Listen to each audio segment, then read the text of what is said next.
Finally आज दादूची केली टकली. झालं असं की दादूचा बर्थडे झाल्यानंतर आम्हाला त्याचं जावळ काढायचं होतं, पण त्याचा बर्थडे झाल्यानंतर ना एवढा कडक उन्हाळा होता, त्यामुळे ना माझी मम्मी म्हणली एवढ्या कडक उन्हाळ्यामध्ये त्याचं जावळ नको काढू. उन्हाळ्यामध्ये लहान मुलांचं जावळ काढल्यानंतर मुलं खराब होतात असं म्हणतात, म्हणून आम्ही दादूचं जावळ काढलंच नव्हतं. पण तुम्हाला तर माहितीये त्याचे जावळाचे केस किती वाढले होते, सारखे डोळ्यावरती यायचे.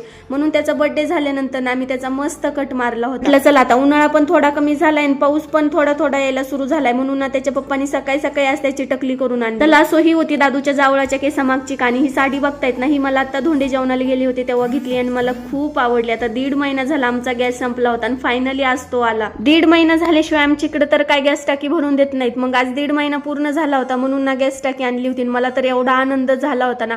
परीचे एवढे छान केस वाढलेत ना, मग तिची मी अशी वेणी घातली होती जी की तिला एवढी छान दिसत होती. 2-3 दिवस झालं भाजीला अजिबात लसूण नव्हता, मग तो पण आज आणला होता. मस्त संध्याकाळी फ्लावरची भाजी केली आणि पाणीपुरी खाऊन असा संपवला आजचा दिवस. चला मग भेटूया नेक्स्ट व्हिडिओ मध्ये. तोपर्यंत सगळ्यांना बाय.